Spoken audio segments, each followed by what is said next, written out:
back, everybody. Thank you for coming to my channel and checking out my health and fitness videos. Please hit the subscribe button and the bell so that you can get all my new videos every Sunday. Now, one of the reasons I do this is because I absolutely love getting feedback from my clients when they see results, when they feel better, when their body changes, when they actually can activate a muscle they've never activated before. I love the feedback, and it feeds me, it drives me, and it makes me want to do more videos. So if you have any feedback, positive, negative, I don't care what it is, please leave me a comment below. It would help me so much because I want to continue to provide awesome videos for you. Also, video suggestions. I already did one. That was a butt workout for a good friend of mine. So please leave a comment. Now, today I'm going to continue kind of a split series that I started last week. Last week I did back and triceps, and then this week I'm doing chest and biceps. So check it out. Once you start getting a little bit more advanced, it's great to split up your muscle groups a little bit more, to get more volume per muscle group, because it's really not easy to build muscle. It's not just, oh, I'm gonna go to the gym and do a little bit of weights and then I'm gonna get buff. That's not how it works. So after you've built a strong foundation, now, and you are committed to working out more often during the week, now you can start splitting up your muscle groups a little bit more and really feel in your back, really feel in your chest, whatever muscle group that you're working. All right, I hope you enjoy, and again, please leave me a comment below. I love the decline chest fly for the first exercise just to warm up. It really allows you to get a lot of blood into the muscle. So here, again, we're gonna have a staggered stance. Your back foot, you're on your toe, weight is on the front heel. You're gonna draw your belly in and straighten out that lower back. When you come back with the arms, you've got a light bend, and then as you come out with your arms, you're going to drive your arms away from your body, straightening the elbows, really squeezing those upper arms together. You should really feel your chest burning here and your chest activating. Your grip doesn't have to be super tight. Focus more on what your arms are doing and rep this one out, high reps.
Chest exercise is all about activation and mind-muscle connection. So really think about what you're feeling, right? You really want to feel your chest muscle. Of course, you're still going to engage from bottom up, right? Activate those legs, glutes, core, and everything. But the main focus is going to be chest, high repetitions, really get that blood into your muscle, get that mind-muscle connection going.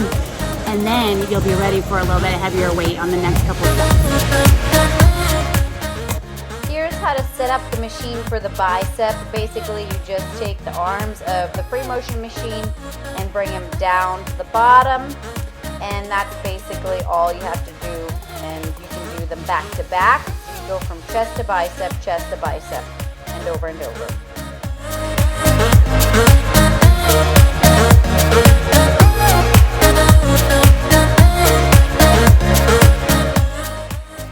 Once again, the staggered stance here, straightening out that lower back, squeezing those glutes to lock it in. Then I pull my shoulders back and squeeze tight so that I can lock my elbows behind my body.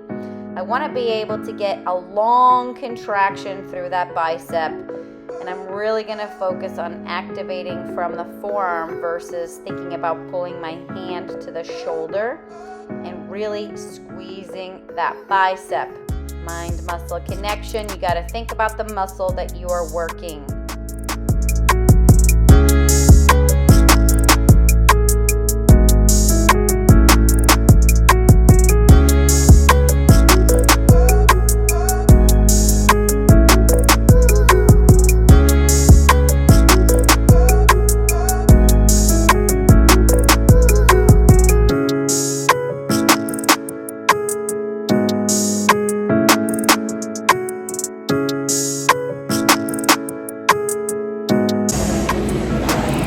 Same with this bicep exercise, get a nice full stretch by bringing those shoulders back and elbows behind the body, and then get a good stretch, completely lock out those arms, and then focus on pulling up from that forearm and really squeezing the forearm to your shoulder, contracting that bicep, all right? Get that blood into your muscle, mind-muscle connection. Not sure if you guys noticed my funky socks today, but check it out.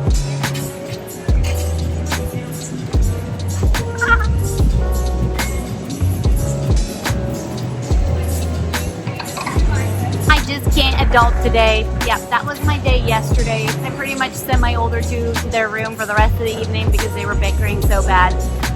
That has been, by the way, a really great way to get them to be more independent and learn how to play and think and be imaginative by themselves. And it works really well in getting them to get along again, because they're like, okay, this sucks. I don't want to be in my room all day or all evening. So what can I do to be nicer to my sister or brother?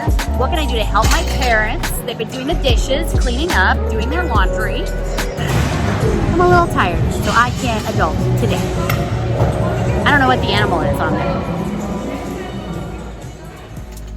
Go ahead, slide into position for this bench press. Don't arch that lower back. Try to flatten it out a little bit by drawing that belly button in and really squeezing your glutes, activating that core to stabilize the whole thing. You're gonna bring your arms wide so that you can kind of get like a 90-degree angle in your elbows. Now, depending on your flexibility, you may not bring the bar all the way down to your chest. I have been working on my flexibility for a long time so that I can come all the way down and get full range of motion. So pay close attention to how it's feeling.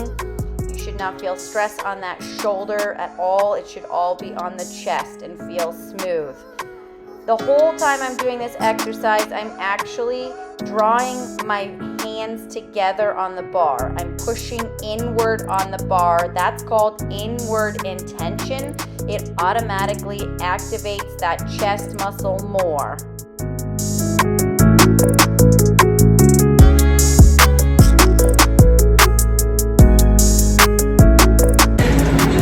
So I am doing a lot lighter weight on the bench press right now because I do have pretty good arthritis in this AC joint that I've been trying to recover from, and it's a lot better. So instead of going really heavy, I focus on lighter weight, really feeling that contraction and feeling it in the chest. Very slow and controlled because of the injury. If you have injuries, don't go crazy on the weight here. Focus on more activation, right? If you don't have injuries, go ahead and load it up a little bit. Build some muscle. Positioning for this bicep curl. Don't arch that lower back, straighten it out, but you are going to lean forward a little bit. Your arms should not be straight down. They need to come forward a little bit. When your arms are pointing straight up and down, when you get to the bottom of the bicep curl, you lose all tension on the bicep because gravity can't do its job. Therefore, bringing those elbows forward at the bottom of the bicep curl will allow for you to still have tension.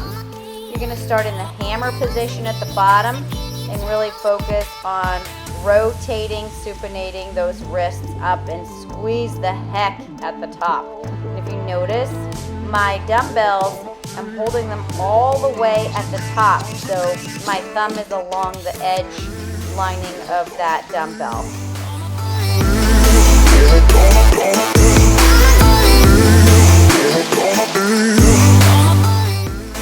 I really squeeze my pinky and almost try to rotate from the pinky. Now we're gonna go into a burnout exercise.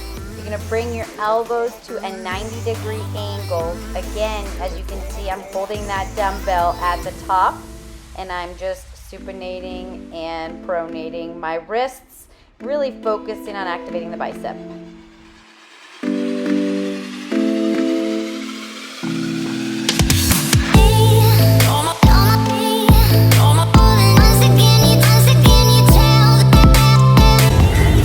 So that's a little burnout that I do for biceps. Biceps have multiple functions, right? So one, they flex, right? But they also rotate, supinate the forearm like this.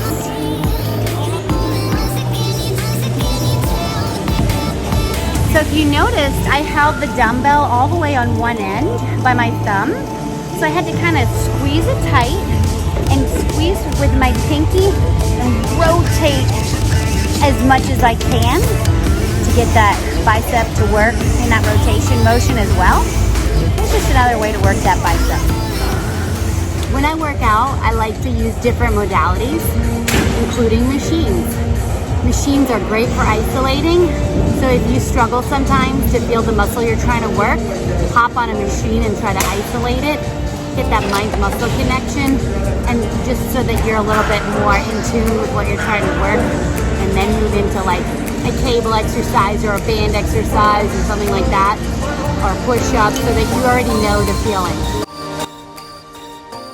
As you sit down, I want you to focus on gripping those hands pretty well and driving them inward, just like we did on the bench press. Pushing those hands together or inward will automatically activate your chest a little bit more because you're focusing on squeezing the arms together when they're straight.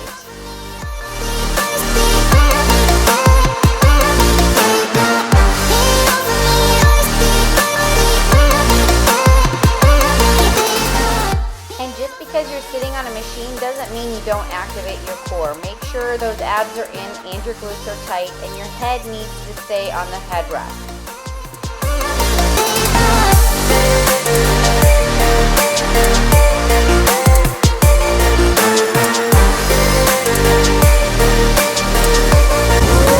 Baby, that hurts. I love the hoist machines, by the way. They move with your body. And I just feel like it's so much more functional than some of the stationary machines that don't move along with you. Come and check them out if you've never been to Crunch. The hoist line, the hoist machines, they're really cool. The hand position on this bicep curl is prone, which means face down, so you can have your thumbs around or thumbs on top. I love this exercise because it makes you use your forearms a little bit more. It strengthens your wrists and your grip, because you really have to hold that bar tight or you will not be doing this bicep curl. Start really lightweight. And again, you're leaning forward a little bit with your elbows forward, pulling from the forearm, squeezing it to your bicep for optimal bicep contraction.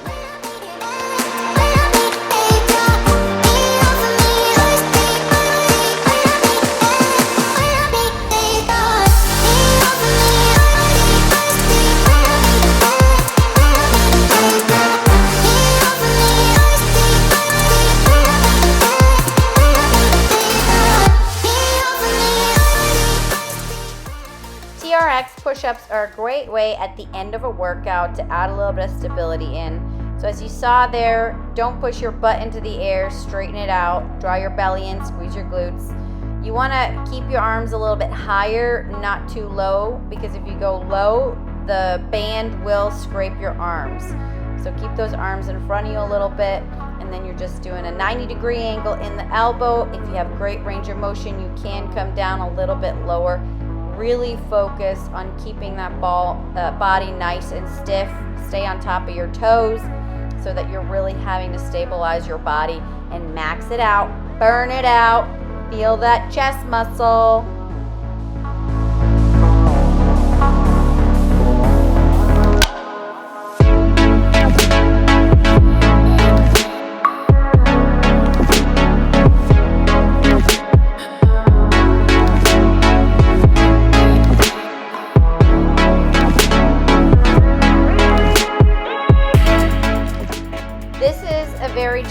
bicep exercise. So keeping that core straight, squeezing the glutes and abs in is super important. Try not to pull your elbows down when you're pulling your arms back. I try to point my elbows straight away from my body and leave them there. And then my focus is pulling my forearm and hands kind of behind my head, past my ears. And just keep that body stiff as a board and focus on activating those biceps. If you walk your feet too far down and you can't even lift yourself, it's just too difficult, and move your feet back.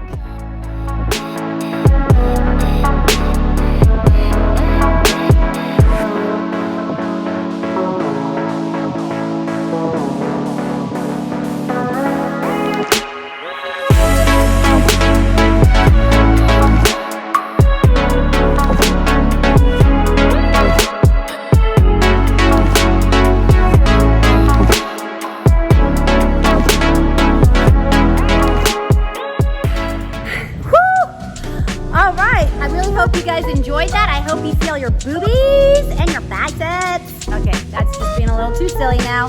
But stay tuned for next week. It is shoulders boulders, baby.